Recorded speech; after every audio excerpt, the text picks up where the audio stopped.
Ladies and gentlemen, welcome to Meanwhile Here on Earth.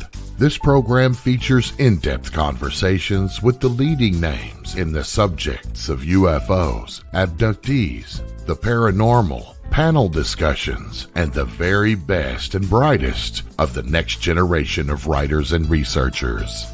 Meanwhile Here on Earth, the show breaking new ground in alternative talk with your intrepid host, veteran investigative writer and researcher, Peter Robbins.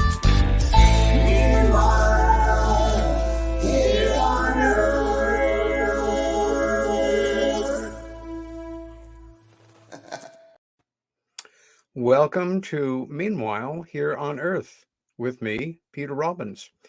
We are broadcasting on KGRA Digital Broadcasting, kgradb.com, out of the beautiful state of Utah with me in central New York State.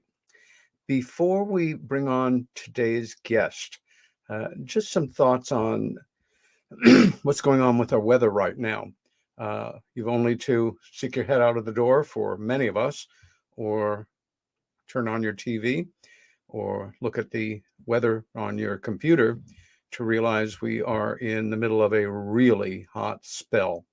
And this week particularly, we're hitting record-breaking temperatures in parts of the United States, but particularly in Europe. Friends in Portugal and Spain, Greece, even though they're used to hot summers, this one's kind of over the top. And especially my friends in the United Kingdom, where temperatures have climbed beyond, in some cases, 40 degrees centigrade. That's 102, 104 degrees here in Fahrenheit land. And that is unheard of in the whole history of British meteorology and weather records keeping. I am really concerned about a lot of my friends who are simply not used to this, who don't have air conditioning. Some of us luckily don't need it, but who are in a world of pain right now. Stay hydrated. Obviously, do your best to keep out of the sun. Don't push yourself too hard, and hopefully this will pass sooner than later. But boy, our planet is changing, and so is the weather on it. Today's guest, returning, is Cheryl Costa, who is a resident now of Cleveland, Ohio, but a native of upstate New York. Cheryl saw her first UFO at age 12. She is a two-service military veteran of the United States Air Force and the United States Navy. She's a retired information security professional from the aerospace industry. She has been a speaker at international UFO conferences all over, and she and her wife, Linda, are UFO statisticians. For me, a fascinating area of study, and one that, being dyslexic, makes parts of my brain explode when I look too closely at her work. They have compiled the eye-opening statistical models of the UFO sighting phenomena in the United States and over, well, almost every country in the world. The New York Times Science magazine reported the publication of their seminal UFO statistics book, UFO Sightings Desk Reference, with the headline, quote, "People are seeing UFOs everywhere, and this book proves it," end quote. Cheryl also wrote the wildly popular UFO column, New York Skies, for the Syracuse New Times. Unfortunately, out of business now, but a great paper from 2013 till 2019. She holds a Bachelor of Arts degree from the State University of New York at Empire State College in entertainment writing and production. She is also a playwright, a screenwriter, a novelist, a magician, a Wiccan, a regular Renaissance woman. And Cheryl, I'm delighted to have you back. Welcome back to Meanwhile Here on Earth. Thank you, Peter. Nice to see you again. Good to see you. Is it as hot in Cleveland as it is in other locales around the country? Right now we're 82. That's about what we're doing here in central New York State, which many people would be very happy with right now. Of course, where we're living right now in a place called Rocky River, Ohio. We're only about 4 or 5 miles from the shore of Lake Erie, so we get a lot of lake breeze. So how far are you say driving from Cleveland? Downtown Cleveland, 10 minutes. Oh, that's cool. You have the best of both worlds, and that's great. We're technically one of the western suburbs. Neat. Neat. Let's jump into some background. First, you were born in New York State, and I like people to know about your military background. Thank you for your service to our country, and very few guests that I have on who are veterans of more than one service branch. You enlisted in the United States Air Force when, and served in what capacity? Actual enlistment took place just before I graduated from high school, but I was put in what they called a cash program. And so I didn't have to report until about late August, so it was late August of 1970. I served in Vietnam from, it was July 28th. In fact, quite literally next week, it's an anniversary.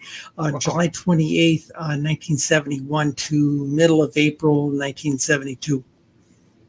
And you were not so much in the air, but on the ground in Vietnam. What did you do? And how close did you get to having yourself get killed there?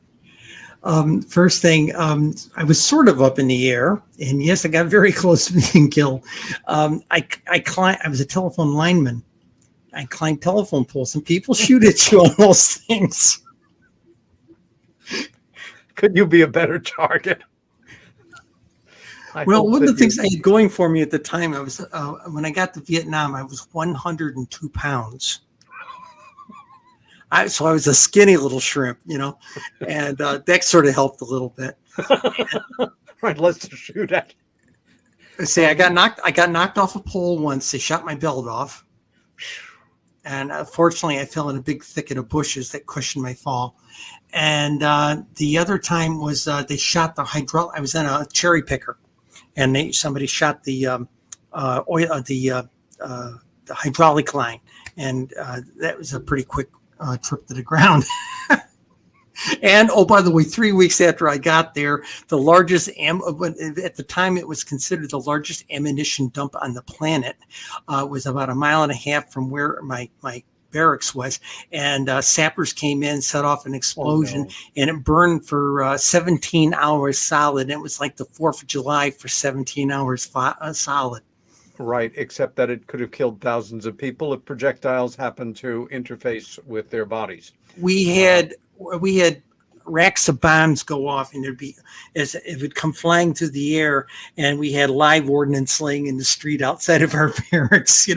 We couldn't go anywhere until the ordnance people came and picked up secured the bombs and things. It was a mess, and all of our ears were ringing for like 2 weeks afterwards. Oh my God! And remember, I was just about 100 pounds, so I had this about 130-pound guy falling on me every time we got down we'd see the shock wave coming, so everybody get down in the sand, and one big guy would always land on top of me. So you served your country in Vietnam. You had an honorable discharge.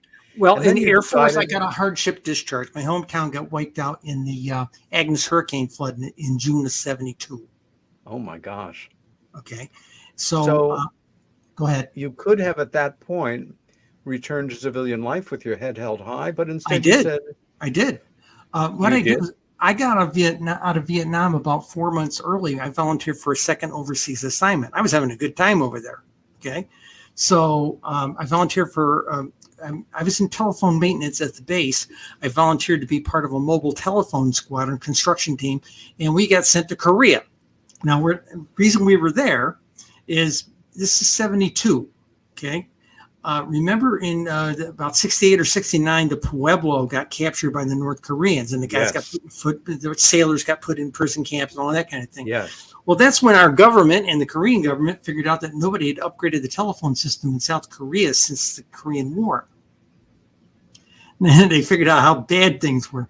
So the Air Force was contracted to give it to install what they call a scheme, and that is like a design. And we had to quite literally make over the telephone system. And I was part of the construction line crew. We got to live on the economy, which was nice because we got this, stay in hotels and things, and work out in the field all day, putting in telephone poles, running lines, that kind of thing. Splicing. I was a specialist in splicing and pressurization. And pressurization, you keep air pressure in the cables to keep the water out, that type of thing. And then I got up one Saturday morning. I turned on Armed Forces radio, and I caught the tail end of a top of the hour newscast. And Governor Rockefeller has sent troops into Corning and Elmira, New York, to prevent looting. I'm like, huh? And I got back to base about an hour later, grabbed a bus and got into the base, went to the chow hall, and opened up Stars and Stripes in the centerfold of the thing. There was the Corning painted post traffic circle underwater. So I managed to get sent back. I was based out of Japan, so they got me a flight back to Yokota, and then within about 72 hours, they managed to get me a flight back to the States. And I literally got to the airport and phone systems didn't work. And I bumped into my old chemistry teacher. Vice President Agnew was there 15 minutes before I was. Okay. And I got into the airport. The airport's a mess. The floors are all muddy and everything because they had about a foot of water in their place. Oh my gosh. And I bumped into my old chemistry teacher. She was there to pick up her son who didn't come in on the flight that he was supposed to, which is my flight. And so she gave me a ride home, and it got me up to where my parents live. And I saw a funny little sign in the front of the house. And I said, "What the heck's that?" So I said, "Can you wait a minute?" And I went up and read the sign. It said, "Danger caving in." And I went around the back. The house looked great in the front. It looked around the back. Half the backyard had slid into the cellar. Okay. Yeah. Okay. We had 4 feet of mud in the cellar. Oh, Lord. And we had to hand shovel, me and my father and a couple of uncles, we had to hand shovel it out. Okay. And welcome home. Yeah. Welcome home. Right. Of course I had Air Force fatigues with me, greens. And so neighbors were saying, I asked my father, "How did you get the Army to come over here and help you?" It was crazy. I managed to go up to Rome Air Force Base up in Rome, New York, and went to the base headquarters squadron, explained the situation down there, and they got me orders. They had me transferred to Rome administratively.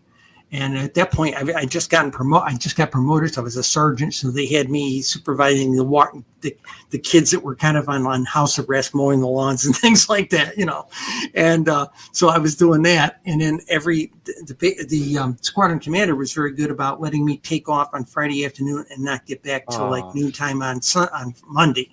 So I got a 96-hour pass, and that worked out well.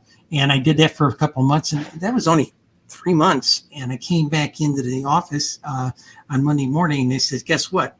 We're doing a rift." I said, "What's that?" He said, "Reduction in force. The Vietnam War is winding down. Honey, you're out. You're out of the Air Force on Friday." I said, "Okay." They gave me my papers, and I caught the next bus home, and that was the deal there. Now, 2 years later, I tried to go back in, and the Air Force didn't want anybody ranked. They wanted boots. Okay, they wanted new guys. And as I was walking out of the recruiting center, this Navy recruiter comes over and, "Hey, kid, come here. Have I got a deal for you?" So, and he got me signed up in a 6-year contract, 2 years worth of school. So I went to nuclear power school. I was trained to run reactors, all this kind of stuff, and then. We also determined I got a very bad case of mononucleosis while I was in nuclear school. Oh boy.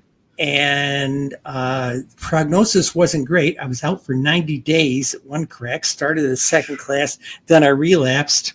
And so they turned around and said, what if we can get you a 48-week package out of New London? I go up there and do like nav aids, radar, all that kind of stuff. I said, sure, okay, it's great, So I was put on relaxed duty up there for a few months, and then I started submarine school and all that stuff.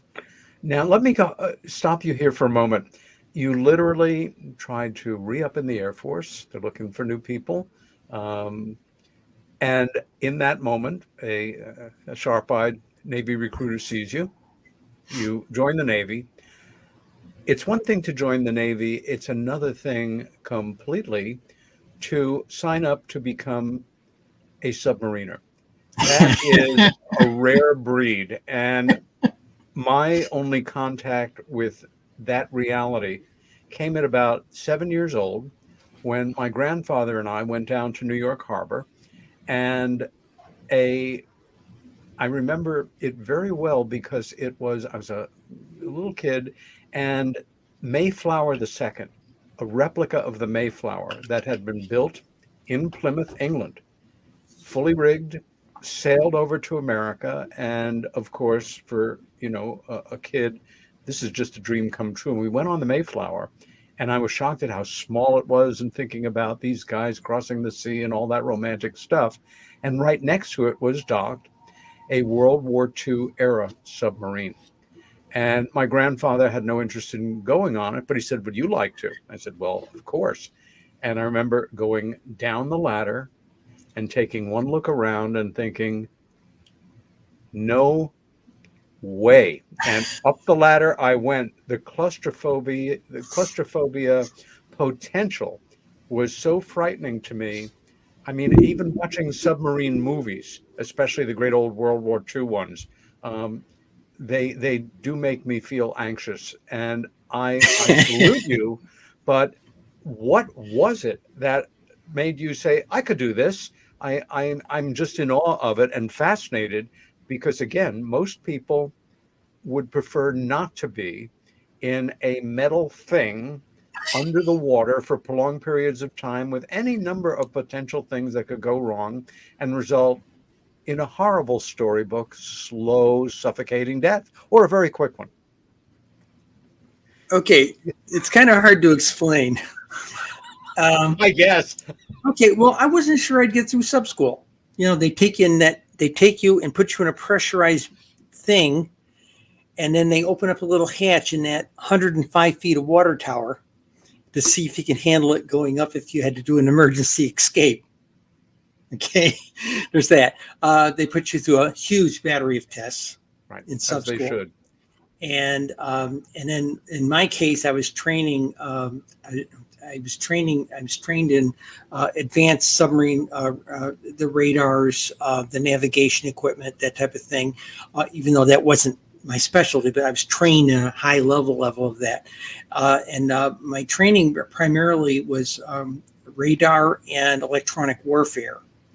And submarines don't do the emissions kind of stuff, but we do an awful lot of signal analysis. And that's what the principal part of my job was. If we were on the surface or near the surface, was analysis of other signals that are up there. If we were on the surface, I was a radar operator. Okay, and I was a very good one. It helps that I have extrasensory gifts, so sometimes I could literally pick out a target out there in the noise in a storm before the radar would see it. I kind of knew where to look, that kind of thing. As far as being cramped, there was this class of submarines that were out there in the 70s were the 637 class, and I was assigned to a boat called the USS Lipscomb. It was what they call a Type 4 637 class. It was the last one they built, and it was 100 foot longer than all the other 637 class submarines.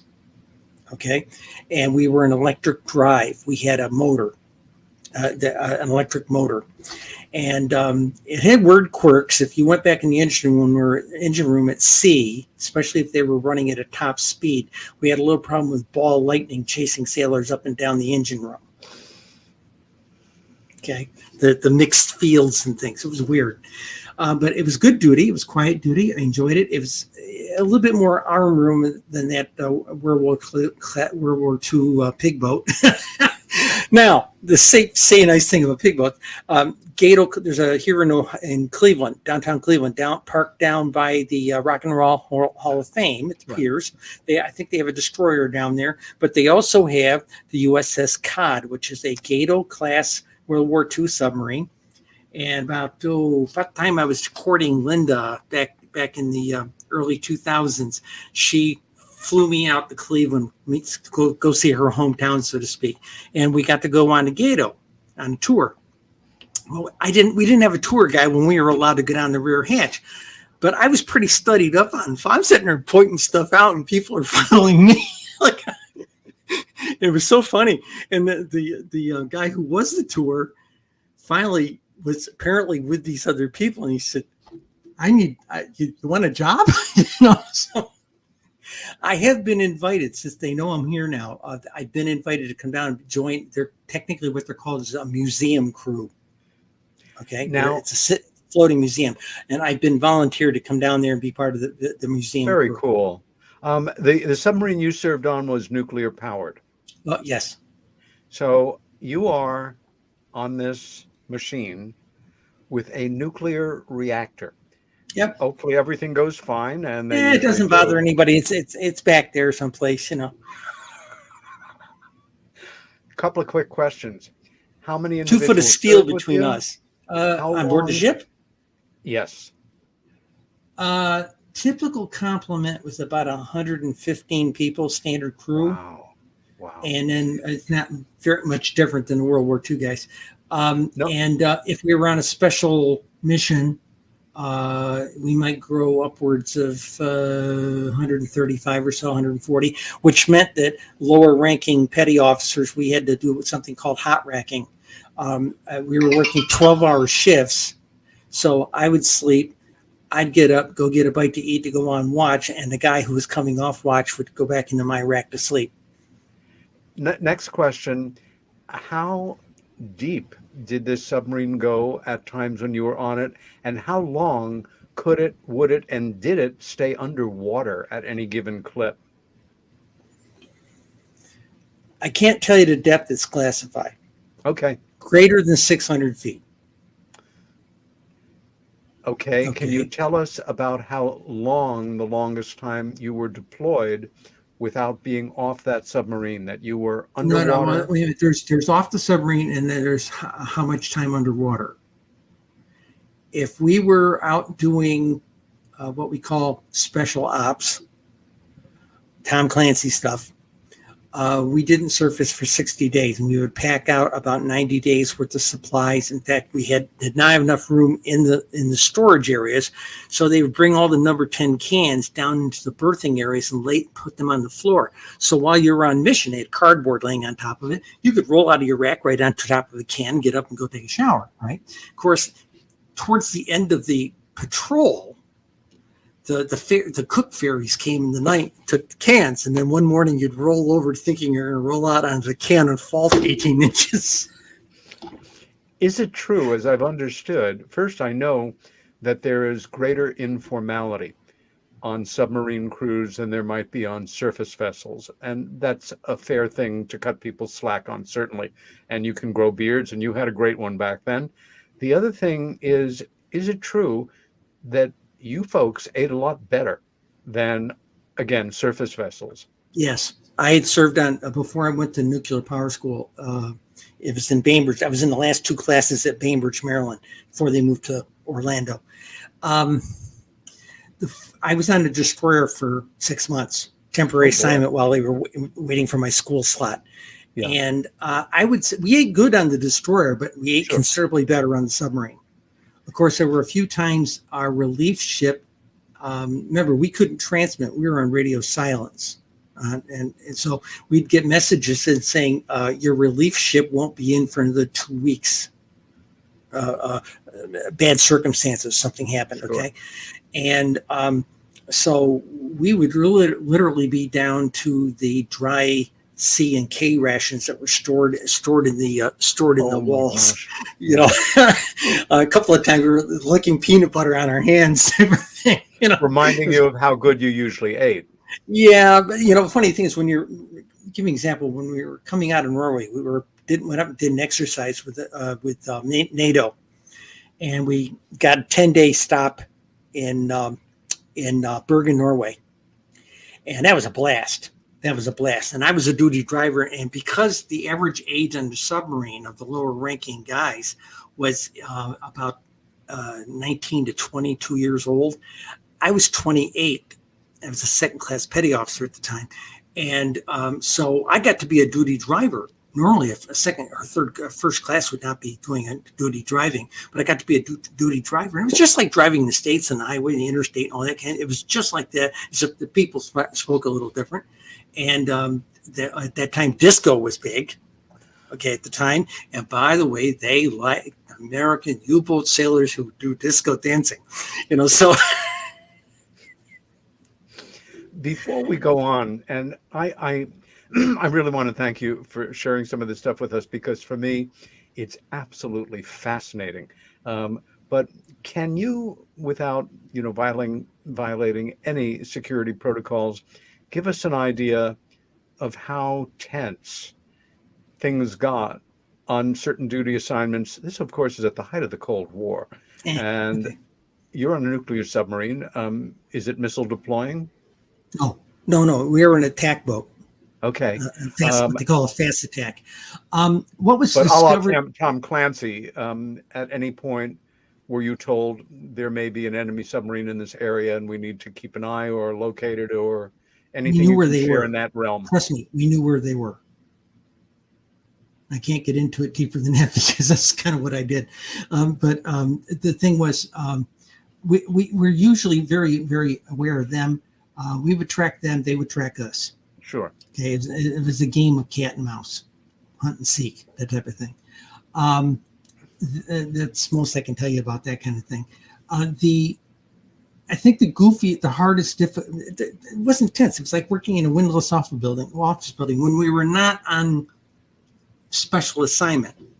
We were doing 3-part watches. So you're on about every 6 hours. You're constantly rotating. Okay. And if anything, there was a boredom factor. Now, I had collateral duties. I was a ship's librarian. Okay, so I kept a library, a book, and we were able to refresh the books every time we went out for a major deployment. Okay, which I did. I'd take a truck up there and come back with crates and crates and crates of new books that the Navy services got for us, and then catalog them, put them all on the shelves and things like that. It was a great big locker, probably good 8 feet wide. You could open up the accordion doors and get at the books. The other thing because I sewed. Okay, and every ship has been around for a long time. We are required to carry a sewing machine so we can theoretically make signal flags if necessary. Okay, so I went to the quartermaster. Quartermaster in the Navy is more of a navigator than a supply clerk. Okay. And I went to the quartermaster and said, "Chief, I'll do the maintenance on that sewing machine if you let me use it." And he said, "Use it as much as you like. Just do the maintenance and the scheduled preventive maintenance PMs, So sure. So I used to set up on Saturday night. I used to get out in the torpedo room. I had a piece of plywood. We'd clamp it up on top of the bays where they keep the torpedoes. And I'd set my sewing machine up and I would fix uniforms. That was my beer money. And literally people would come to me, "Hey, I got a hole right here. Hey, the chief of the boat gave me all these. If you left your clothes, like your dungarees or something like that, laying in the aisle, he'd come by and throw them into a bag. And then you either had to pay him back by doing some dirty job for him, or he would give them to me and I would cut them up and make extra pockets for your uniform or something." Right. Wow. And so the running joke, this is prophetic, I guess, but the running joke on the boat for a long time was, "Costa, you're going to make somebody a good wife someday."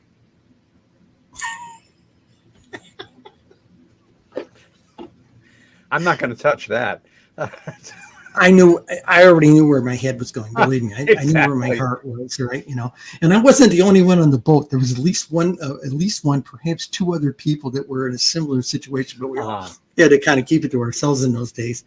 One other thought with that whole thing with the sewing, I give you an idea, you get a little squirrely. We had this supply officer, little sawed off guy. Okay. And he just rubbed everybody the wrong way. If you remember, you remember MASH, you remembered somebody.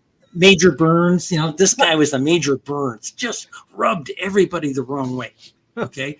He was a diving officer he was a diving officer rotation, and we were on mission, and he couldn't keep the depth stable, and we kept broaching the ship, and we kept coming up out of the water, right? We got done with that patrol, and the captain awarded him a set of flight wings. Okay. But we were going into Bergen, Norway, and the stewards came to me and says, "We don't want Mr. So-and-so going out on leave. Can you fix that?" They hand me his dress blues, and I took them in a tad. Okay, it's a stitch I could take out real easy, but I put it in. So when he went to go put it on, I said, "Oh my God, I put on 10 pounds on that patrol. Oh my God, I can't go out." So he ended up taking all the import duty for all the other officers because he couldn't get in his dress blues. And this particular leave was required to be dress uniform. And of course, he brought it to me and paid me $10 to take his suit out. And I just pulled one stitch. I was done in 10 minutes. I know that sounds like a mean thing to do, but he had to be there. Yes, but it resulted in a wonderful story, and I'm sure everybody having, except for him, a better time on the shore leave than they might have. Before we go on, without, again, doing anything to violate your security oath, was there any time when you were deployed on the submarine where circumstances made you, the men you were with, anxious or frightened? Yeah, a few times. 2 of 3 I can speak of. Okay. Please. One, we were in a, think of it as training ops down in the Bahamas. Okay. And we were in training ops, and think of it as a great big football field. And they had acoustic sensors all over the water in this 10-mile football field. And 2 attack boats would get out there. They were told to start at a particular place at a certain time and told to sail at a particular speed. Sooner or later, you would run into you would encounter each other, and you'd launch dummy torpedoes at each other. Okay. And we had these guys called PCOs, pre-commanding officers. They were executive officers getting that last class before they got their own command. And I was on the midnight watch, and we were, I had to do plotting during those exercises during the watch. And one night I looked up at the PCO was in command, and I looked up at him and I said, "High-speed screws in the water, sir." He said, "What?" Sonar comes on. It says, "High-speed screws in the water, sir." Okay. And fine. The next night, we're out there doing the same thing. And he comes over to me. He says, "Speak plainly to me. You knew about that before they reported it." He says, "I like canaries."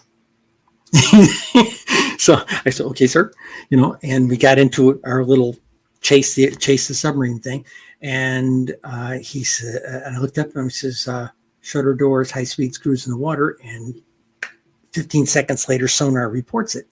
So we start doing evasive maneuvers and everything. Well, one of the goofy things was the dummy torpedo they launched at us was I'm going to drop the number, but it was a very automated torpedo, and it didn't shut down. So this 1.5-ton torpedo hits us at 45 miles an hour. Understand the hull's 2 inches of steel back there, but we had to surface because we thought it may have damaged the rear engine room hatch. Sure. And that had everybody like shaking a little bit. I was a what they call it, one of my collateral duties, I was a subspace inspector. So when anybody worked on any kind of system that had contact with the sea, okay, Um, uh, I was one of 5 on the ship. One of us had to sign off and observe them going through all the protocols of testing, make sure there's no leaks and things like this. And usually, you're on a you're on a interim kind of approval with that signature. The only way to know whether or not that leak is really fixed is to take the ship down to what they call test depth, very deep, believe me. And if you don't spring a leak there, you're okay, right? If you do spring a leak, so that was the deal. And I was sweating all these ones I signed off, believe me. And a bunch of us were. And then I got shipped off to computer school up in New London before they were in the yards. And so a month after I got up to computer school, they went back to sea and they did their test routine. And I was very delighted to hear that they came back up, so that was one. One of the other ones was we were coming out of that Bergen, Norway thing, November, North Sea weather. Oh boy. We can't submerge because there's underwater oil rigs. So we had to ride out 150 miles on the surface. Submarines around. Okay. Oh, and with the waves, they were 30-foot waves going over the conning tower, and there was an officer and 2 spotters up there. Oh my gosh. And it was so rough. Most of the electronics technicians, forward technicians, not the reactive guys, but the forward guys, we all did radar. And they came and got me out of the rack and they said, "Hey, Costa, you got to come up and run the radar. Everybody's sick." Oh boy. And I didn't get seasick.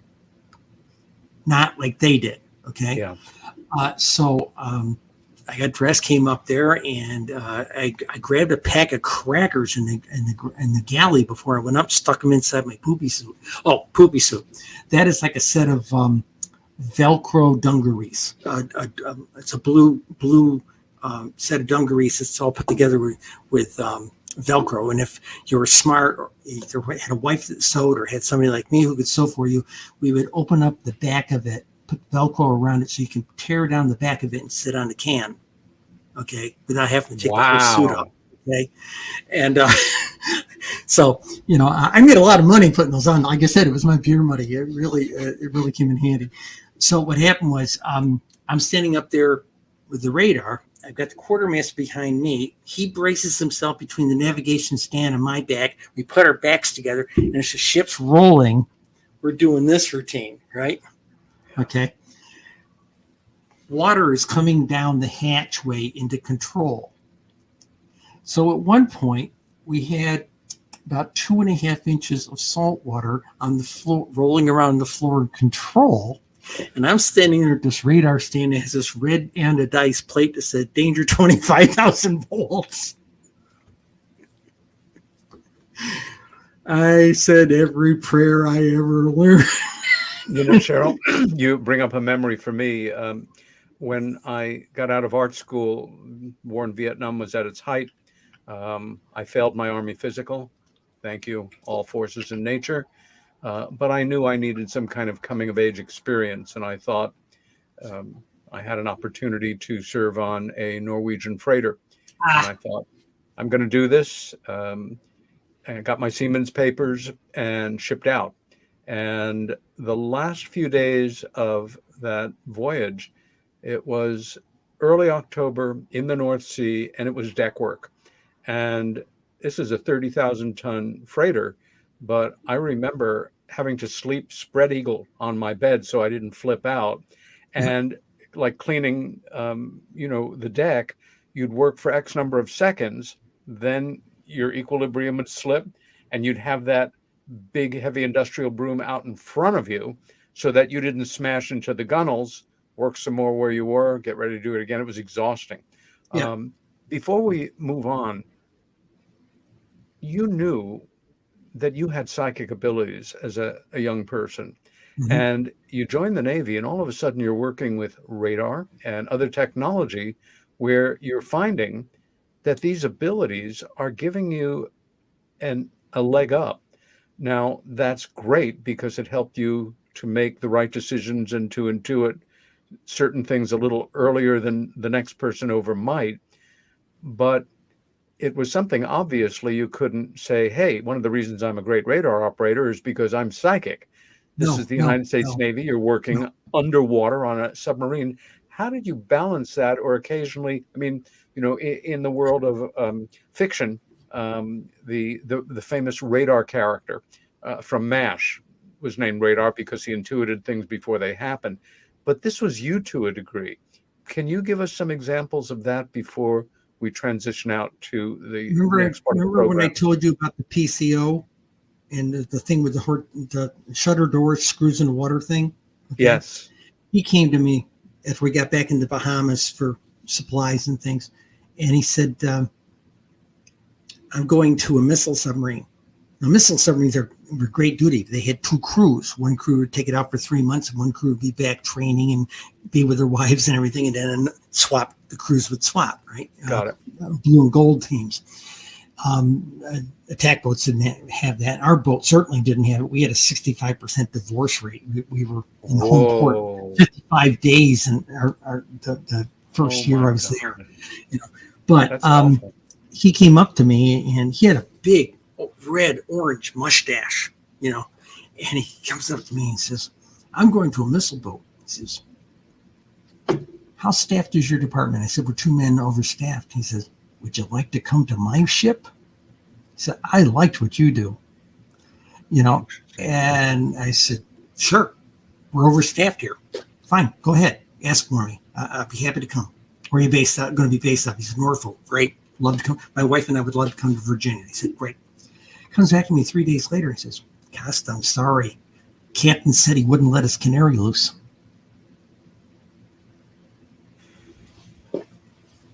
Wow. There were 2 of us. Wow. And I'll give you an example. I was on battle station. We'd be doing battle station drills down in an exercise, right? Okay. And they gave me this really crappy plot called time range. Everybody else has a fire control computer, sonar information feeding in. They've got all this technology, and in a battle stations room thing, they're passing little notes around, chits.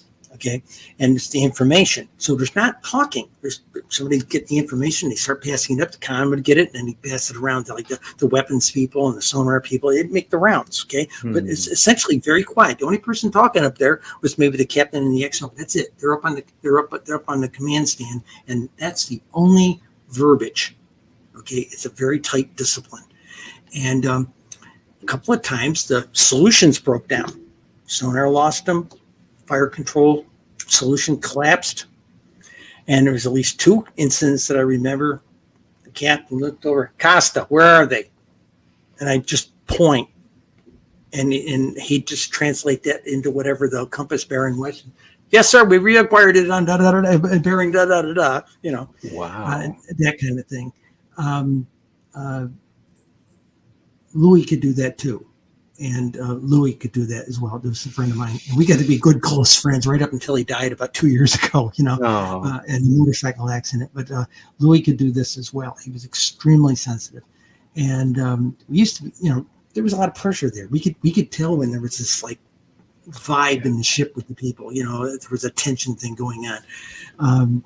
But for the most part, it wasn't a high pressure situation on a ship. It was like working in a windowless office building, except the floor would fall out from underneath every once in a while if they started to dive. You've never had a goofier dream in your dream time is to be walking through a cornfield with somebody or riding a horse and all of a sudden have the field fall away. So because you're in your dream, your body just took a 12-inch drop in your physical life. In your dream, sensed that motion, and it translated into your dream. Interesting. I don't know how many times the ground opened up and I was just up to my waist in mud or something like that in the dream. Okay, wow. And that was because of the ship deciding to go take a. I never even thought of that. Again, this is fascinating. Anything you ever want to know about this, happy to tell you. I know what I can't tell you, so I won't. Yeah. Well, I appreciate you sharing. Let me say it this way. I've got 2 Navy Expeditionary Medals for places I never went. And so it shall remain. Comrade. That's a rather existential award, isn't it? Yeah, it is. That's great. Strange stuff. It was strange stuff. There are days, I'll tell you something, there are days I miss it very much. Some aspects of it were a lot of fun. Some aspects of it were just absolutely doggy. Everybody owned a piece of the ship. Okay, that was on Fridays. We would have what we called field day. So everybody went to that place that they said you owned, and you had to clean it. Okay, I had the forward bow compartment. Okay, this is where upstairs, nothing but racks and bunks, and downstairs. Actually, I only had to do the upper bunks. Right, there was another guy down below doing the lower forward area. So I was up there cleaning, dusting, vacuuming. It was housekeeping, but we kept our home clean. Yes. Okay. You'd have to when you're managing such a tight space where things double and triple in what their purposes are. It has to set up a certain behavior for you of just being on top of your physical environment for the rest of your life, I would imagine. Yeah, it does. It does. Like here in the household, Linda and I broke up the duty. So I'm a diner cook. I cook like diner food. She's a much more exotic cook than I am. Okay. So when we moved into this apartment, I said, I own the kitchen. I will run the droids. I will take care of take care of the dirty plates, the garbage, all of that. I run the droids. We've got these little things that do our carpets and everything like this. I take care of all the droids. You will make the gourmet meals. I do not make the gourmet meals, but I will clean up the mess because she uses every bowl in the place, So, but I got a dishwasher that helps me and all that kind of thing. But the bottom line, I've got a rather regimented way of doing it. And I'm anal about it, excuse the expression. I go out there, you might go and eat watching television, but I'll come back out and square the place away and load up the coffee maker for tomorrow morning's coffee. So let's go back now. Growing up, did you have any interest whatsoever in UFOs, other intelligences, outer space, science fiction? I'm setting up that moment in your life when you were 12 years old and you had a UFO sighting. Before that, what was your predisposition as a kid? What were your interests? What were your dreams and passions? I was raised Roman Catholic. I was in a Roman Catholic school for 6 years. I was supposed to have been 8, but I couldn't stand them anymore. Okay. And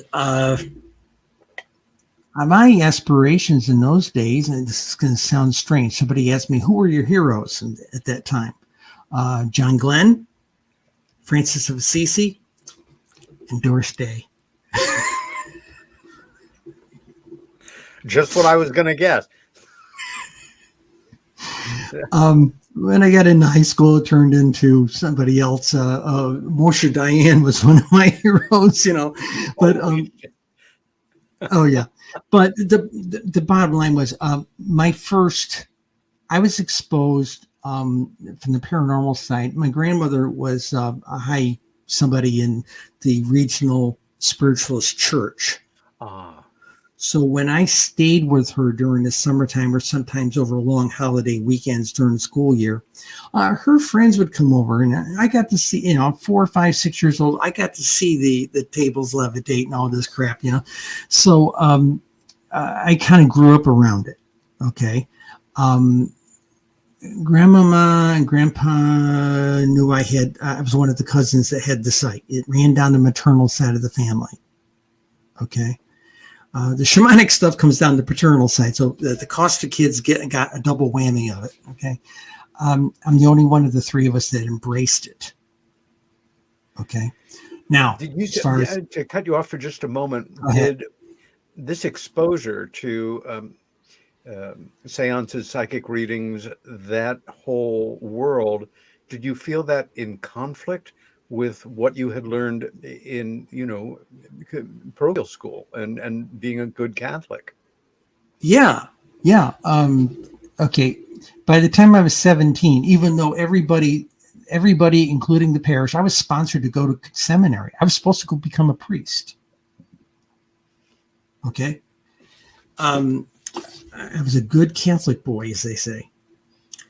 There was this conflict of her. Okay. There was that conflict. The other conflict, though, was, sitting in 4th grade. Kid 2 rows over in my class, his dad died a couple of weeks ago, burst appendix. Okay. So a couple of weeks later, he's back from his, break from school, absence from school. And one of the little girls asked during religious class, which is the first 45-minute hour class in the morning, says, where did Stevie's dad go after he died? And of course the nun says, well, he's in heaven with God. And I'm looking over there, and he's sitting on top of the filing cabinet looking adoringly at his son. Okay. It got to the point where the nuns didn't want to come near me with a 10-foot pole because I would tell the other kids in my class what they were going to get for their birthday, and they always got what I said they were going to get. So the next thing that happened was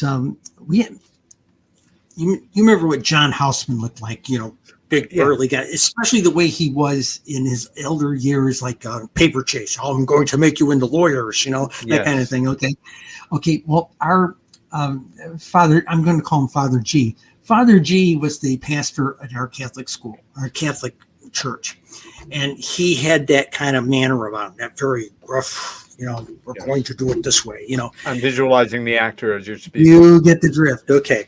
So he started having me come over for lunch on Wednesdays. I'd come over there. The housekeeper had made sandwiches for him and me. I had a glass of milk. He had a glass of tea. Each of us got a nice big cookie. And we sat there at the kitchen table, and he had one of those big old, remember those gray and white Woolen sack tape recorders?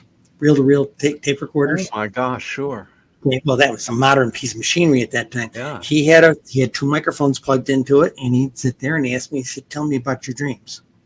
So he interviewed me every Wednesday for 2 years. Oh, interesting. Okay. And then one particular time, and some of this stuff, he got to see this stuff manifest, okay, as I said it would. And one day I came to him and I said, this is towards the end of my 6th grade year.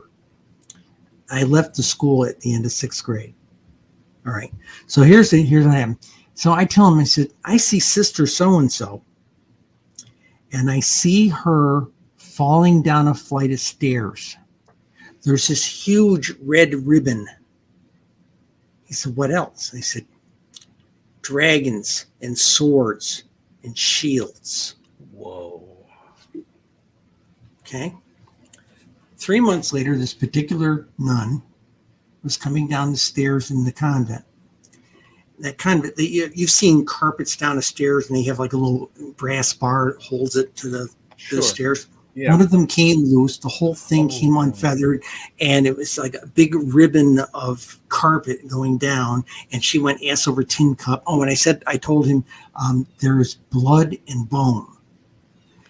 She had compound fractured her calf down there at the bottom of the thing, and when they found her from going thump, thump, thump, there was his bone sticking out of her leg, blood, and she was helping the 6th grade teacher grade the art projects for the class, and they were studying the Crusades, and it was swords and shields. Oh my gosh. I don't even know how to respond to that, Cheryl. That's the joke got to be because that's the real deal, and that he was aware enough of this aspect of you that he was documenting it in a very objective way over a period of very time. much so. But let me finish that part of where that story went. Yeah, I left Catholic. I left Catholic school, went over to public school. No, I'm sorry. We have about 3 minutes. Keep going. Okay, I went over to public school. Okay, I had to get away from them.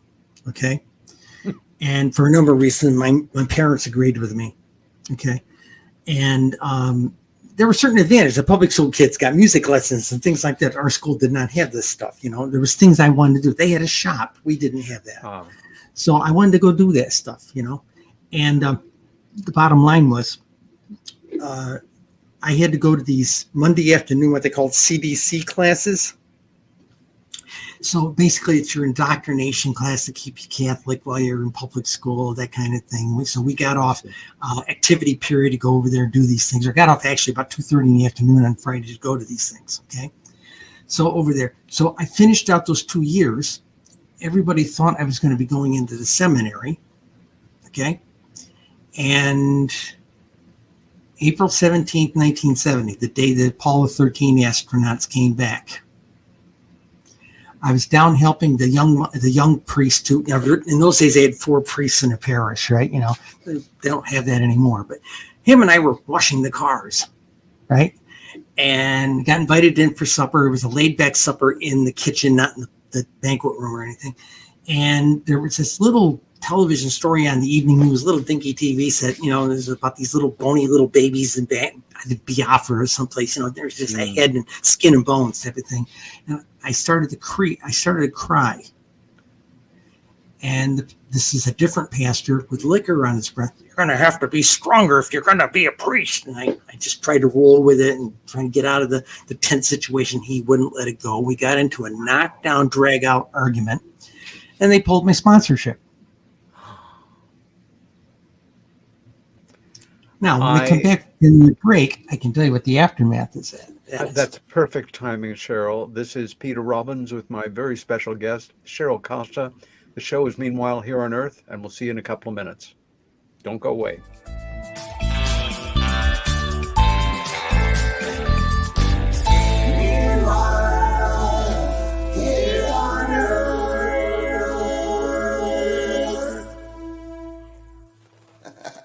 Hey members, the new KGRA DB app is now available on iOS and Android devices. Gain on-demand access to any KGRA DB programming. Download any show directly to your mobile device to listen or watch on the go. Go to the App Store and search KGRA DB. Scrolling all day, time can disappear. Wanna make it count? Why not volunteer? Posting pics of your food, that takes up time. Time, you got time to binge all of season 9, though it got so bad. Time, you got time. We're gonna grow back and be the same browse you had. Just a few hours to keep families from harm. Help us end home fires, but sound the alarm. Volunteer for a day to install free smoke alarms in your community. Discover the Observation Deck, a one-of-a-kind virtual event platform that takes video conferencing to the next level by using avatars to navigate a campus. There's so many areas and activities to choose from. There's a 1,000-seat auditorium, an expo hall, a nightclub, and even a beach.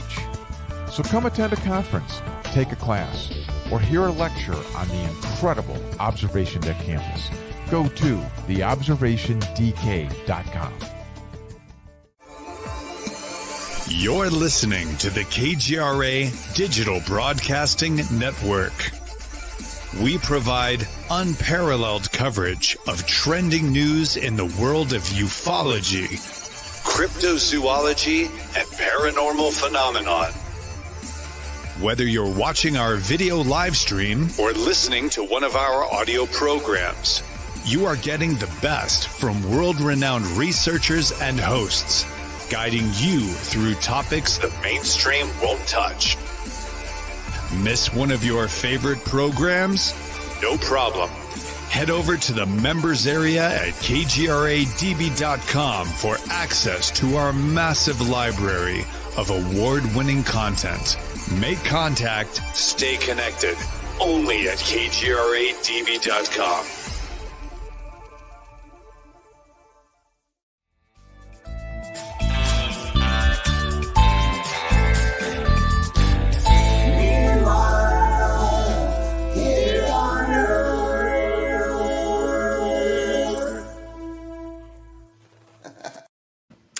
And we're back. This is Peter Robbins with my guest, Cheryl Costa. And before we jump back into the show, if you're enjoying this show, please consider subscribing to KGRA.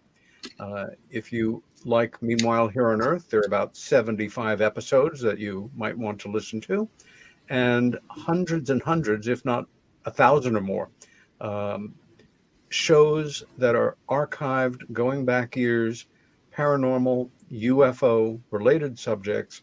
It is an incredible archive and fairly modestly priced for what you get. And if you are considering it, remember that if you use my name, Peter Robbins, as your subscription code, whether you're subscribing for a month or a year, you will get a full 30% discount. And that ends the mercantile part of our broadcast.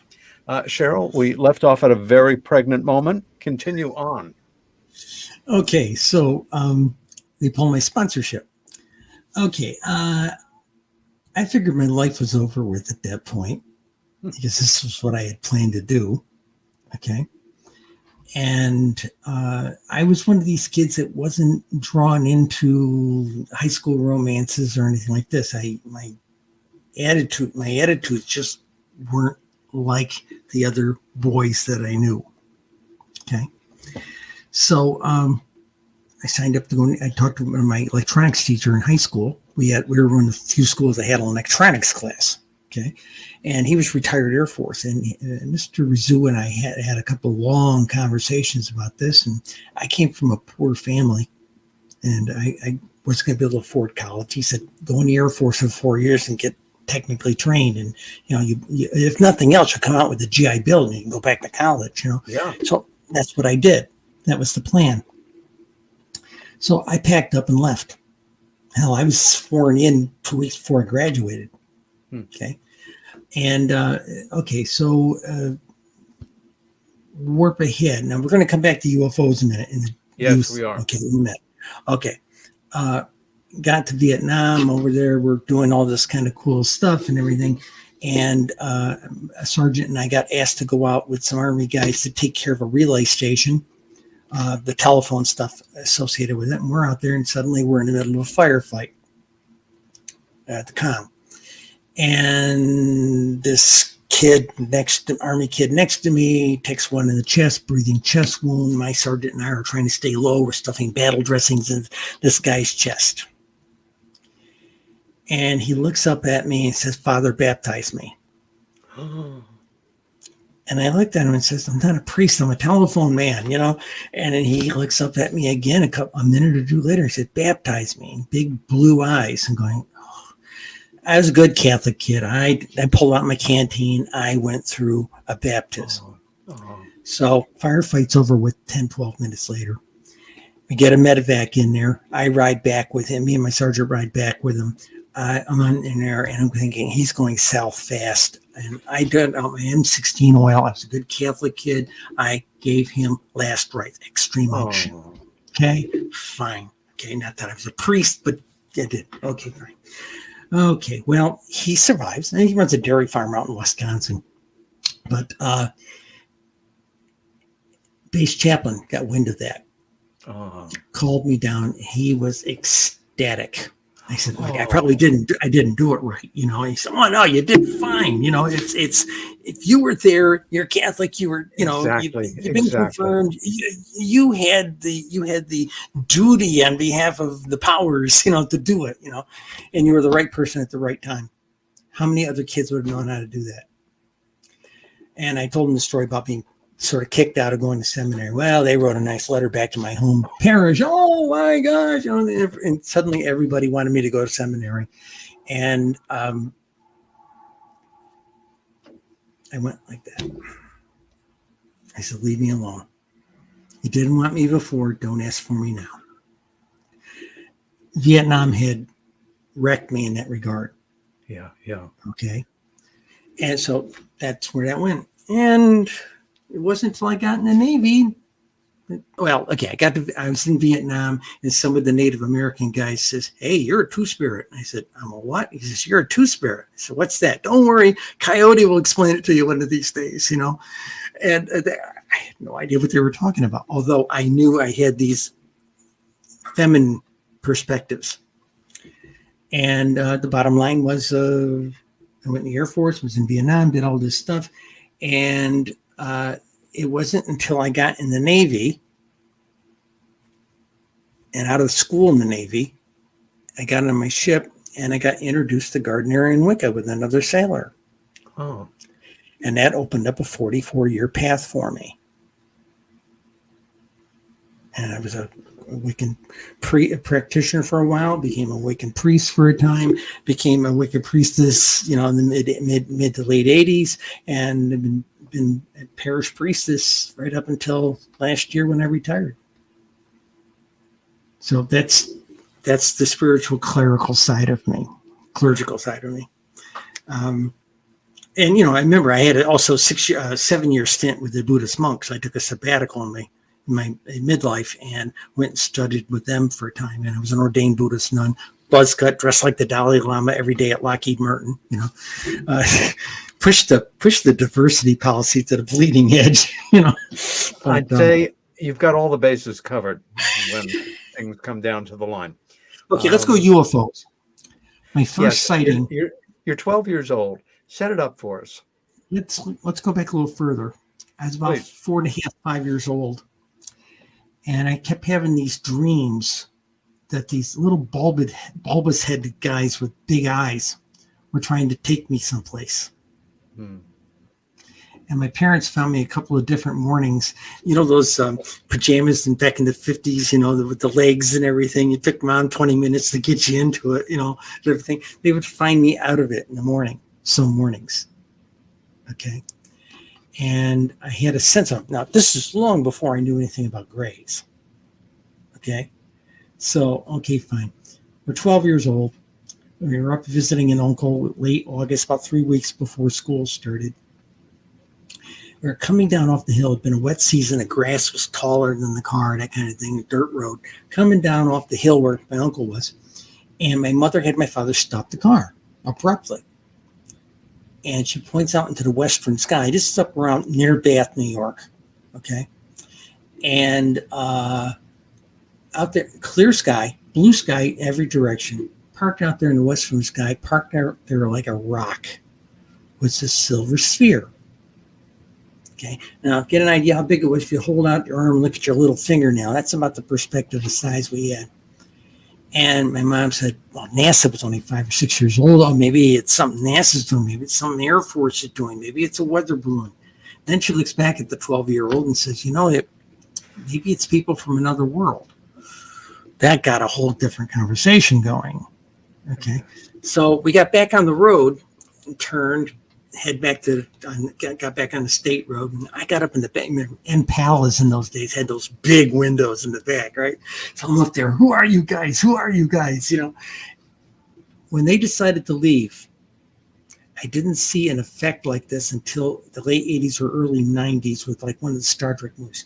That kind of thing, just gone. And it changes you. A thing like that changes you. So, mom and dad are stupid when you're a teenager, right? I was just getting ready to be 13. But mom and I couldn't talk about a lot of things. We could talk about this topic. In fact, I'm disowned and disinherited from the family at this point. But if I wanted to pick up the phone and call her and tell her I just saw this really great UFO sighting, she'd listen. Okay. So we got books in the bookstore, libraries. I was a boy person in those days. Being a barbershop, it'd be an article in Argosy or something, So, so there was always a conversation going between my mother and I, especially on nights when my father was working. He had a day job, and he also he had a secondary job as a bartender at a restaurant, a nice restaurant. And so that was a conversation that went on, and that was the deal. And I always picked up stuff and read about it. I remember I was a senior in high school. My mother got this mimeograph letter from some organization in Illinois starting something called the Mutual UFO Network. Okay, and wanted like $5 for the year for the newsletter or something like that, So that was the deal. When I got in the Air Force, we had a security briefing. Okay, some of us, not everybody, but some of us got this security briefing, and they said, here's a list of 150, 300 groups you can't be a member of and have a security clearance. And one of them was the Mutual UFO Network. And NICAP. and APRO, that kind of thing. So, and of course, APR is a predecessor to that chapter in Illinois becoming MUFON. So the bottom line, that was that. My next sighting that I had that was of substance was Christmas Eve, 1971 in Cam Ranh Bay, Vietnam. Oh boy! A friend of mine and I decided. Neither one of us were Catholics anymore, but we decided to go to midnight mass for tradition, right? So we're walking down to the base chapel about 11:30 at night. Most of the lights on the base were shut down. Runways were shut down because it was Christmas Eve. Nobody was doing anything. Sure. And there's this thing streaking across the sky, and it stops. And Tom looks at me and he says, "Cheryl, or boy, that's Cheryl, not us. That's jets don't fly that fast." And I said, "Yeah, and helicopters don't stop like that." And I said, I've been reading a lot of stuff. If that's what I think it is, it's going to start dancing around like a fairy. Gone. Wow. And neither one of us had, our minds were not on midnight mass when they got there. We'd look at each other. It was like, And so over my career, I was always sort of in the military industrial complex between the Air Force, the Navy, and then going to work for Lockheed, or actually a subcontractor of them, and then IBM Federal Systems, then Lockheed.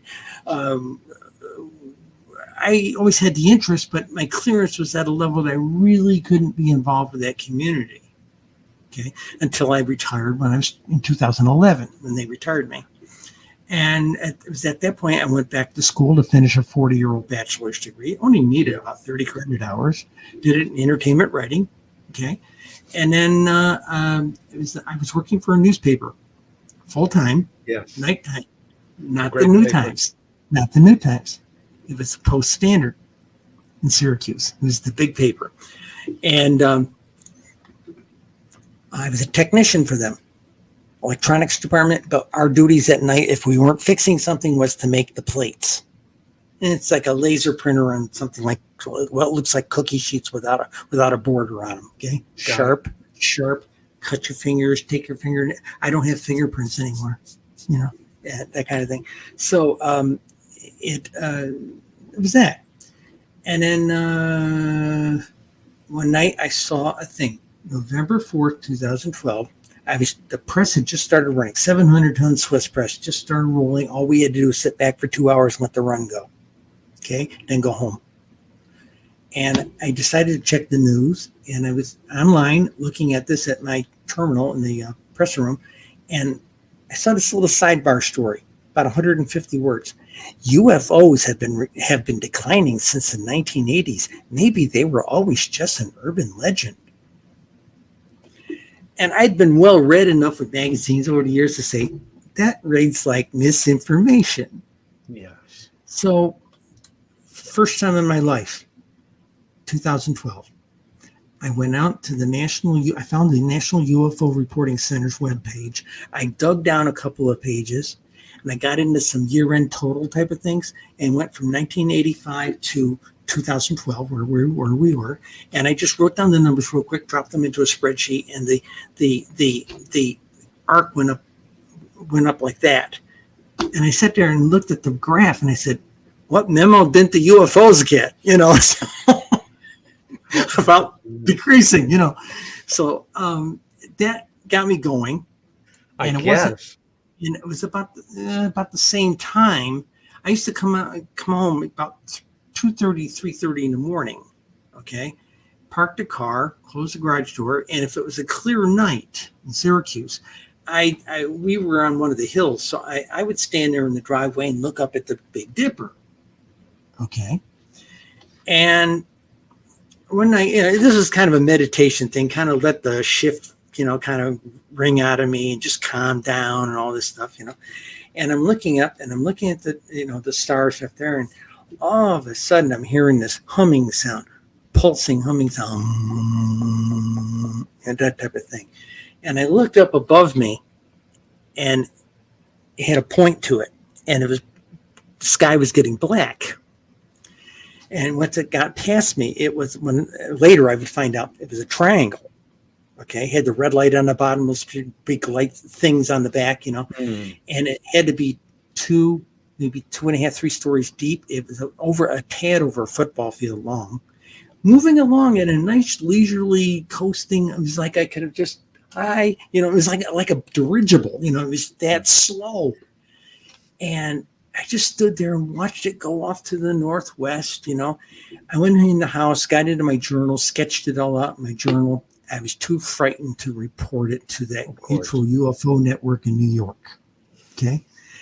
A year later, I was writing for the Syracuse New Times, and I launched that column, Syracuse New Times' column, New York Skies, and I was writing about UFOs every week. Okay. That was the watershed event that put me over the top and say, hey, I'm no longer under clearance. I got a degree in writing. Let me go pitch this. I went to 6 different editors, and they laughed me out of their office. They chased me out of their office, had security escort me to the door out of their office until Larry Dietrich over at Syracuse New Times called me up and said he knew me from the old paper, and he said, come on over, let's talk. So I went over to talk. We had tea first. He wouldn't even look at my slide. I had like 5 pieces of paper to show him. And we were about the same age, and we started talking about the books we had read in high school. And we all pretty much read the same things. Back in the days, it was Frank Edwards and those guys, Sure. And so we read these books. I remember talking to him about during the conversation, during the interview, we got talking about Betty and Barty Hill, And so he looks at me at one point and he says, I can't write this top column. I'm the editor-in-chief. But you can, and I'm sympathetic. I'll try you out for 5 weeks. So I did 5 weeks. He calls me up on the phone about 4 weeks in, and he says, get over here. He had that tone like the Dread Pirate Roberts from Princess Bride. I'll most likely kill you in the morning, that kind of thing. And I get over there. I'm late for the meeting. I walk in this meeting. All the columnists are sitting at a board table, and he stops what he's talking, and he looks over at me and he says, there's our rock star. I said, what are you talking about? He said, you've been here 4 weeks. You're pulling more page views on the web edition than all of them combined. Wow. 6 months later, the digital editor, who was my editor, calls me up and says, you're pulling a national audience. Because they could measure that at the server. And at the Christmas party, the publisher and the digital editor get up there and says, she's the only columnist here pulling an international audience. Wow. So needless to say, as they did buyouts and people left, I was safe. Right up till the end. Right up till the end. I got to publish a goodbye story in the last edition of the paper. In fact, they still have our stories up because they knew most of us needed it for resume purposes and things like this. I was always technically a freelance. So I called the publisher up and they said, can I come over and purge my stories, the final versions of my stories out of the server? And he said, sure. So that led to publishing the UFO Beat, which is all 238 of my articles. Now, 237 were published. They never censored me, ever. Even when I did full page letters to the congressional delegation of New York State, why we need hearings, that kind of stuff. Okay. And they got a lot of hate calls and a lot of hate mail over that. Okay. But they never censored me. But they did spike one article. Now, for your listeners, I'll tell you in a moment. Most people don't know what spiking means. The editor has a spike on his desk, and if he doesn't want that version of it, he puts it on the spike. If he's not going to publish it, he puts it on the spike. Yep. They spiked one article. And this was around 2015, I think it was. And it was what happens after disclosure. Oh. And I took the tone of saying, wow, it's the president's going to stand there. He's going to have probably the Joint Chiefs of Staff standing behind him, the senior leadership of the House and the Senate standing behind him, maybe a couple top national security advisors, and they're going to explain the facts of life to the American people. Remember, I'm getting fed all this stuff from Steve Bassett that, this is coming. We all thought it was coming at that time.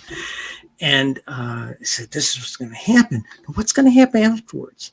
Well, he's going to bring out Mr. Bozubi from, Zeta Reticuli or something like this and introduce him. And suddenly they're going to be the media darlings. So, and I'm saying this, I'm writing this in a snarky tone. They're going to be the media darlings. They're going to be on Good Morning America doing reconciliation meetings with Whitley Strieber and Travis Walton. They're all shaking hands and everything on Good Morning America, all this kind of stuff. And it's going to influence our clothes. It's going to influence the perfumes we buy and all this stuff. And then the last part of the article was the script for a late night ambulance chaser. If you lost your job or lost your crops or had cattle mutilations, and you lost money due to new intergalactic treaties, our law firm, we can get you compensation for your losses. Okay, I'll email you a copy of that. I'd be fascinated to see it. That is, they spiked it. Why? I think if I was why? a line Tell editor, me I'd just be overwhelmed. We can't print this. Well, that was the tone. We can't print this. Yeah. But the tone that came back to me from the editor-in-chief and from the digital editor, you have established such gravitas in the past 3 or 4 years and such respect. We think this is beneath you. This would be, who knows what it could result in, because you have become a respected figure in this work. And it might set off something that could be problematic on a larger level than we imagine. Cheryl, one of the things that has fascinated me about you since we met and our friendship began, most people, it's a generalization, but most of us tend to be primarily left brain or right brain. We are more technically adept and objective, or more artistic and, dreamy and creative. You are both barrels loaded. And in 2015, you did something that changed the landscape in UFO related publishing. You and Linda, you published a book called UFO Sightings Desk Reference, which is all statistics, and followed it up. And this, of course, was 2001, 2015. The statistics straight through. And then George graphs and tables. Well, in 2020, you published the expanded version 2001 to 2020. These books, you know me, and you spent time here. You and Linda have been my house guests. We've had meals together. You know my library. I am an avid reader. I am a bibliophile. I'm very involved in whatever books are coming out and reading them and relating what I know about them. There have never been books like this.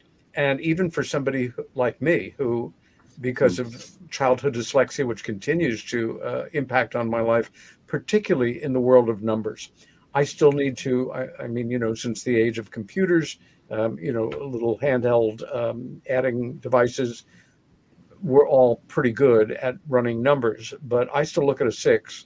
And if I don't check myself, I will write a 9 or see a 9. Even for somebody like me, I can make sense of this. And one of the things we were talking about before we went on the air is something that's just kind of happened recently, because this material is always coming into you. Ideally, we will see any number of updated versions of these desk references. No. But, this was all we ever set out to do, was to measure the phenomena, and if possible, take a 20-year sample. You've done a great job. Now, what's coming?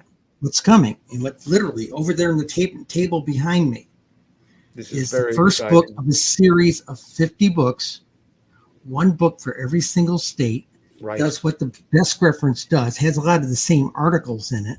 Okay, but the numbers are strictly for a single state, right down to the zip code and municipal level. Exactly. When you first told me about this, I thought it was one of the most, maybe the most ambitious undertaking in the world of UFO publishing I've ever heard of in terms of books. And one of the questions I had for you, as somebody who has been involved in this bigger picture for years now, is to what degree do you feel that for 5 years now or so, and I can't say that it began with Ralph, the great journalist Ralph Blumenthal's treatment of your work in the New York Times, and then some months later, the better known pair of articles by Ralph, Leslie Kane, and Helene Cooper that kind of marked the change in tone in the way the media reported it, the way that talking heads reported on television, the way it has reduced the ridicule factor to such a degree that leading politicians, scientists, media people, people in public life are now coming forward and knowing that they're not going to jeopardize their career by publicly taking this subject seriously. To what degree do you feel that has changed the statistics because more people are now feeling more comfortable making reports that your stats are based on? It's kind of funny. In 2014, the numbers started falling off by 30% a year. Okay. And they tanked and they hit bottom in 2017, 2018 timeframe. Okay.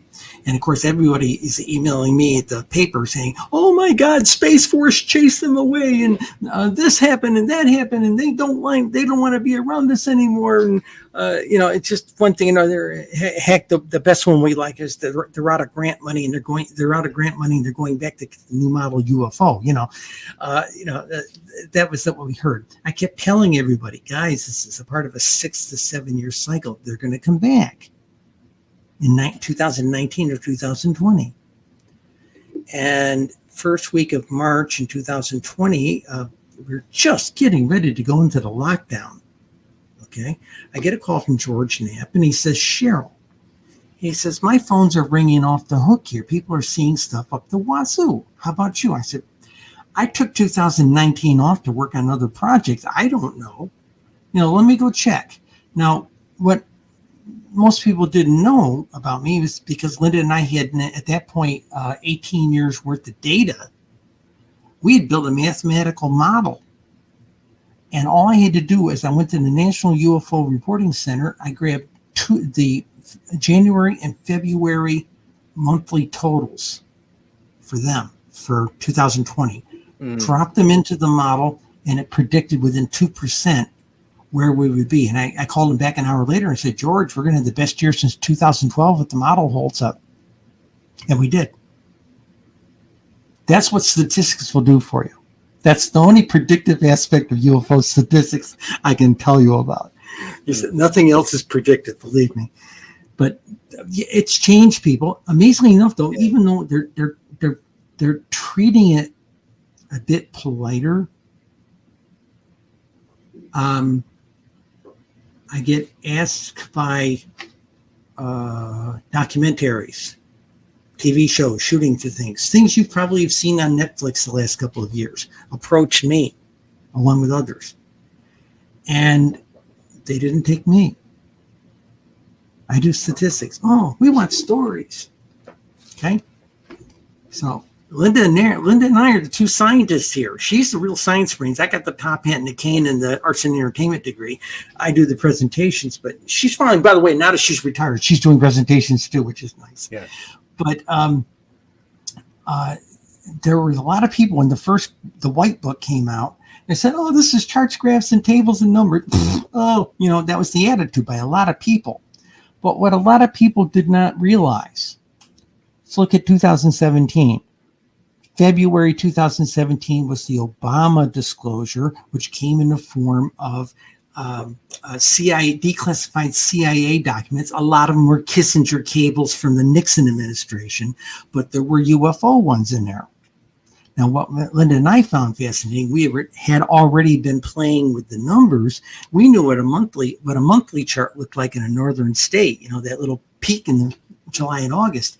And here is an article in like a letter from 2 OSI scientists pulling their hair out, trying to find out how come there's a peak in the summer. Is that summer madness or something? Is it asteroids? Is it meteors? What is it? Of course, they only had 128 data points, and we had 4,000.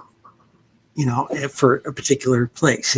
So the bottom line was, it's taken a while for people, including the conferences, to take us seriously. Yes. Who wants to hear about numbers, But our argument had our number. Well, hey, when the White Book came out after the event, April 24th, 2017, 3 months after those CIA documents. Well, hell, the New York Times pulled all those PDFs down too, And so when Ralph got a copy, I shared him some stuff, and then when the White Book came out, he took 2 copies and went into editorial, and he said, quite literally, I know why we don't report UFOs. Somebody did the science. Okay, so then December 16th, later in 2017, is the big reveal with the ATIP program. Yeah. 2017 was a disclosure year. Yes.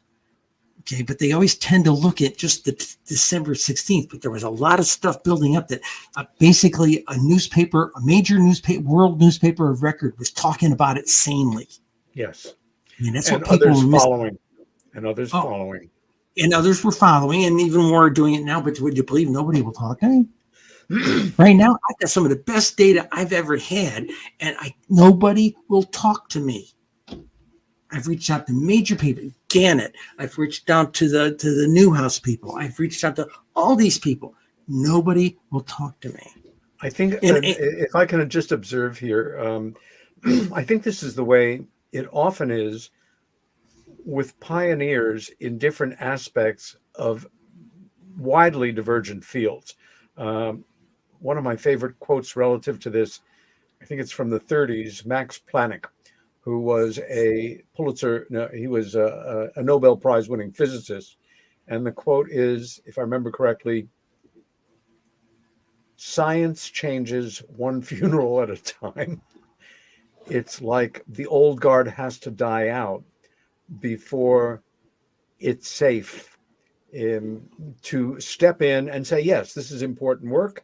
And my PhD isn't pinned to all of that arcane data that came before, that all the mucky mucks from the generation before we're adhering to. And right now, for example, you are looking at some very interesting statistics in terms of the largest concentration of confirmed UFO activity in the United States within a very particular zip code in the Southwest. Will you tell us about that and what you feel it indicates, bearing in mind that there's always the wild card of whatever we deduce or make our best educated guess about or based on our earthly knowledge, they may have a completely different reason that it's happening. Yeah. Okay. During 2000, before our book came out in 2001, okay, we had to wait till 2020 ended, so we had end-of-year statistics. We were locked down, nothing better to do. And we determined that in order to do this state-by-state books, we were talking about this 3 years ago, to do it, we'd have to clean up the database because 3% didn't tell us what city they were in, and 7.5% didn't spell the name of their city right. Okay, and to fix that, at that time, it was something on the order of 150,000 records at that time. Okay, and to fix that was going to require a great deal of labor. Now, we came up with a process to do it where we're going to use the golden mail list. We brought down the database, put it into a spreadsheet, lined up the columns and the fields in such a way, colored the fields from a golden mail list and merged it in the same fields, did a sort on it by state and city, and then we were able to correct counties and city spellings, all this kind of stuff. Took 840 hours. It was like going back to work at Lockheed. Started in the middle of August of 2020, and I worked 40 hours a week to the first week of January 2021. Okay, it was an aggressive effort. And we put zip codes in there. We corrected the county spellings, corrected cities, all that stuff. Okay. Got done. We were able to now start looking at things down at a level bigger than a city, smaller than a county, and that's zip code areas. Okay. That was what we thought was going to be a breakthrough, and it has been. So what we've learned, let me give you a high stat, and then I'll tell you what the specifics for your thing is. There are 35,879 municipalities in the United States, 20,348 reported UFOs 2001 to 2020. There are 3,135 counties. That number's a little variable if you Google it, depending upon what cities merged with a county or what two counties that may have merged or something like this. But basically, that's roughly the number, 3,135 counties. 3,030 counties reported UFOs. 105 did not in 20 years. Okay. We found out something interesting about the counties that didn't. They typically are rural, typically have very little rural broadband, and very frequently in the southern states are very poor. Okay, we did a lot of research on them. There are 41,692 zip codes in the United States. Approximately 44% of them, 18,605 zip codes, have had UFO reports. You like that? Okay, so people say to me, well, they can't all be real, Cheryl. I say, okay, 167,632 UFO sightings. If you divide that by, take 70%. Let's say, instead of telling me, oh, let's take 30% away for the kooks, nuts, crackpots, and the errors. Let's just take 70% away. MUFON will tell you 70% noise. Dr. Valet will tell you 80%. Linda and Cheryl came up with a number around 68%, so we go with 70%. Okay, so 30% of 167,632 is about 50,000 over 20 years.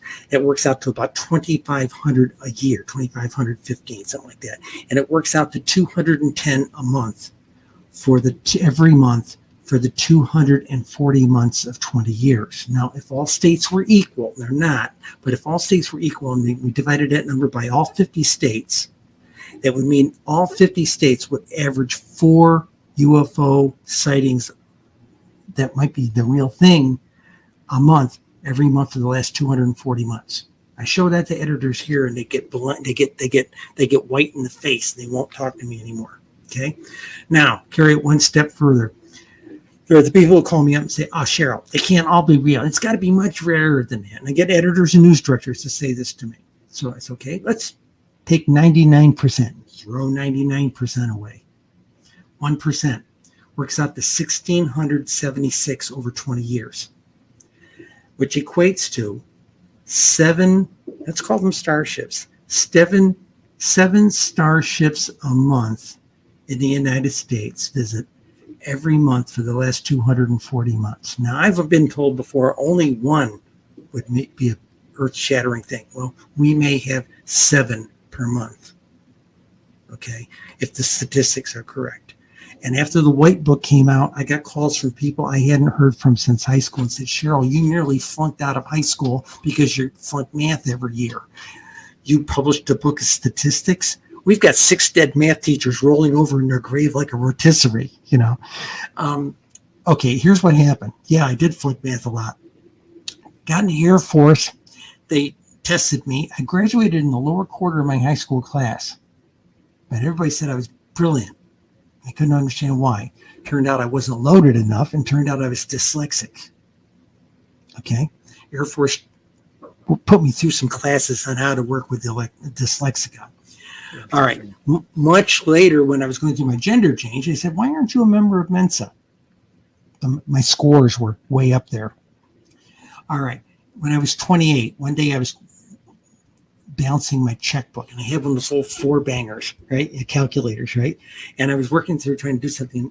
I hit a pattern, and I hit another pattern, and I sat back in the beanbag chair, and I sat there and started running these numbers and started seeing patterns. You know, the numbers were singing to me. And what happened at 28 years old was I hit a point of maturation. And suddenly the numbers were singing to me. Okay. And I got tools like Excel. I've got database machinery here. So they do all the heavy lifting. I'm free to sit back and do the out here in the universe calculations of what if we look at this, what if we look at that, how could we measure this? And that's all Linda and I ever set out to do in 2015 when we said we're going to do this starting on January 1, 2016. We're going to do this. We toasted a couple of pints in our pub and said, this is what we're going to do. It was a niche for one, because everybody else was concentrating on field investigation. We said, let's do some real science. And so she's got the real science degrees. I've got the military intelligence gathering skills with modern tools kind of thing going here. So she gives me the scientific direction on the thing and the rules to live by, and I go out and do the crunching and analysis. Okay. And that's how it is. That's what we're up to. Cheryl, one of the highest incident general areas of the United States for confirmed UFO sightings and events, since these statistics formally and informally have been compiled, has been the southwestern part of the United States. What is happening in the greater Phoenix area recently, and what do you feel is behind the numbers of sightings that have kind of gone through the roof recently there? Okay, I can't talk too much to recently, but I can take you to hit memory.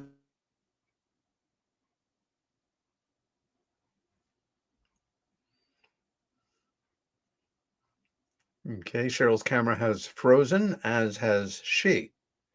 And I know she will be back momentarily because we have our amazing producer, Chanel, on the case. This is Cheryl's second time on the show, and it was important to me to begin the show with her background in the American military and in two distinct service branches. I have tremendous respect for her, and part of it is any of the guests that I've had that have military background, if they're up for it, I like them to share it. It is an experience that those of us that did not serve can only imagine. And even if we have great imaginations, books, movies, occasionally somebody who did serve share things with us.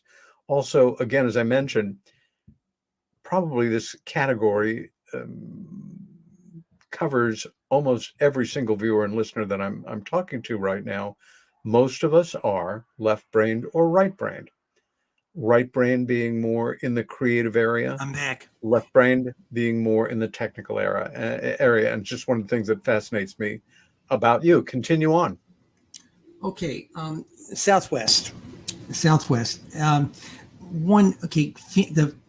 Arizona has been number 5 almost consistently for the last 5 years for sightings. Okay. California, Florida, Texas, and then the next are pretty much locked into that ratio since 2016. After that, the top 10 states, except for Arizona, which is number 7, play musical chairs every year. Okay, and currently that's what the deal is. Now, county-wise, of all those counties, Los Angeles County is number 1. They've got as many sightings as 38 individual states, and Maricopa County, the Phoenix area, has as many as 35 or 36 individual states by themselves. Okay, so what's going on? We did a zip code run to find out what the hottest zip code in the country was. Didn't want to do it by city because cities, different sizes, populations, those variables are too goofy. We decided let's go by zip codes. And zip code 85001, downtown Phoenix, is the hottest zip code in the country for sightings. They had 1,374 for 20 years, but that sounds like a lot. But over 20 years, that works out to about 68 a year. It works out to 5 or 6 a month. So if you're planning to do a camping party out there, you're in for maxing out your credit card. Okay. Now, a couple of the other zip codes were, let's see, Vegas, New York City, Austin, Texas. Okay, that type of thing. It'll give you an idea. It's not the places you would think. Okay, it really wasn't the places you would think. Vegas, I kind of expected. I didn't expect Austin to come in third. I really didn't. It's funny how that worked out. So the bottom line is that people are always coming to me, Cheryl, what's the hot spot in the country? And there's this myth out there that there's this place you can almost set your clock by it. UFOs are here every day. Now, to hear the people out in Sedona talk, they're here every night. Okay, but they don't report them. So we can't count them. But on the ones we can count, if you want a state, California is the number one state by far. Of course, people point at the population, and that isn't the only driver. We've identified 6 drivers and 5 influencers. Okay, so these things, we've done scientific research. We've figured out and confirmed what these are. All right. Then people say, well, I say, if you want the hot spot, you want it by county? Okay, Los Angeles and Maricopa County. But basically, Maricopa County, if you go by zip code, go by downtown Phoenix. Okay. People are always looking for that place out in the country. Now, I've always thought, going through the data over the last 8 years or so, that there were indications that there were these one-day hotspots, places where nothing ever happens. One example, April 16th, 2008 in Indiana. If you look at the national day chart for 2008, you see the normal day-to-day things of 23 to 29 sightings a day. Okay, that's the average, 23 sightings a day. And then you'll see this one spike goes up to 60 in one day. We went in there, touched it, found out what the date was, went in, took a look at that date by state, and all the states were onesie-twosies except Indiana, and they had 25 that day. They averaged 2 a month, or about 2 a week, I'm sorry. Okay, they had 25 in one day. Okay, so we went in deeper. We got it down to the county and zip code. Got it down to the county and got it down to the municipal level. And a lot of it was very close. And there was a lot of local reporting, but none of it bubbled up to the wires. Okay, you weren't going to hear about it. And I said, there's got to be more like this. And I've been on a 2-year kind of half-assed hunt for it. Okay, and then about a month and a half ago, UFOs in Ohio and where to find them is sitting over there on the project table, and Linda is editing the prose aspect of it. So all I can do is sit over here and twiddle my thumbs. So for 2.5 months, I decided to go after the national hotspots, and we had to develop special techniques for doing it. Imagine a spreadsheet with days, years across the top, 2001 to 2020, and then we did the left-hand column by state, one state, counties in that state, and the zip codes in those counties. Okay. And you see all these numbers across. Now, most days you look at these charts, they're mostly empty. You see onesie-twosies on sightings spread over periods of time. Okay. That's what you see. It's mostly empty. Okay. Onesie-twosies, sometimes the threesies. Foursies were statistically significant. So we got it down to a spreadsheet, did a search on it, did a comparator search on it, and said, give me everything bigger than 4 sightings. And for the different states, we identified, after 3-4 weeks worth of work, okay, here's what you got to keep in mind. 20 years for one state is 7,303 days. That's even with the leap years. Okay, 7,303 days. 50 states, 7,000 times 7,303 days times 50 states gives us a total number of days of 46,060 days. In those 43,060 days, we found 730 one-day hotspots with 4 or more. And some of them were like 35, 40, 50, that type of thing. Most of them were sitting between 4 and 10. But it's significant, a place where nothing is happening most of the time. And we got it right down to the zip code. And you would, New York State, for everybody else, it's less than 0.25% of the sightings for the country. It's less than 0.25%. California, it's about 3% for that state. of their sightings. But let me ask you a question. Let me jump in here for a moment. Go ahead. What constitutes a bona fide, credible, statistic-worthy sighting? A series of reports to the UFO Reporting Center, to MUFON, to you personally? No. Okay, we do MUFON and NUFORC together. We work with raw data. We don't worry about it being vetted. We just take the data as it is, because statistically we can simply roll it back and say we're only going to say a certain percentages of that is good. Okay, but when you see a spike of just raw data jumping up out of nowhere, a kook or a crackpot, as they say, the odd guy calling up, dropping a quarter and making that call, is one thing. But seeing a location have 20 or 30 in one day, 250 in California in this one spot, one day. Okay, that's a different story. And so that lens, a lot of people saw it. Okay. But remember, most of the days are empty. Cheryl, as we come into our last few minutes of the show, let me ask you, number one, where can viewers and listeners order the Desk Reference book and your other writings? Okay, right now, the desk references can be bought. The pink book is the most recent. You can buy that up on Amazon. Go into the search area from Amazon for books and put in Costa UFO. You'll see the pink book there. If you want to read all my columns, you'll see the UFO beat there.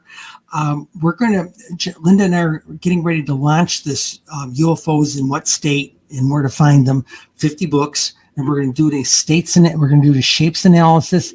And now that I've got this data, I've got a team of interns right now looking up everything going on with all those 730 hotspots. And we're going to publish a separate book on nothing but the hotspots. And do you have a dedicated website where people can keep up with what you and Linda are doing? Nope. The hackers took it, broke it 3 times, and I gave up. Okay. Where can we see you next, live and in person? Live and in person is going to be at the Michigan UFO Contact, 24th of the weekend of the 24th of September. We'll be there for sure. Great! In fact, both of us are sort of speaking together, so it should be fun. Wonderful. And we spoke at Pine Bush together. No, not Pine Bush. We spoke at Arkansas together. Right, a conference that I would love to speak at some time in the future. As things stand right now, it's an exciting time to be involved in this work. Do you have any thoughts for, just to kind of conclude in 30 seconds or so for our viewers and listeners about where this subject stands right now from your perspective? A lot more people are paying attention to the topic. In the news feeds I see on a daily basis, I used to not see very many things about UFOs. Now I'm seeing 2 or 3 little articles about it almost every day. And this is not in the UFO pages. This is in straight news. Yeah. Okay. But what broke it for me and Linda about a week ago is said this has gone mainstream. They're advertising the pink book on sale at Walmart. I'll be damned. That says something culturally. Cheryl Costa, it has been a pleasure and fascinating as always to have you back as a guest. It certainly won't be the last time. Next week, we have a change of venue, a shift of gears, so to say. Our guest will be one of my favorite people, one of my favorite musicians, a distinguished songwriter, composer, legendary founding drummer of the Blue Oyster Cult, Albert Bouchard. We'll be talking about his life in music, the ups and downs of being an actual, not an allegorical rock star, being a working musician, how things can go up and down massively in that career, and also about being an educator, a New York City public school music teacher, a assistant principal with that background, and our 50-plus year friendship. It will be the first of a number of conversations with this amazing musician and good man. I hope you've enjoyed the show. If you have, please tell your friends. See you next week. Stand up for what you believe in. Stay safe and be kind to each other.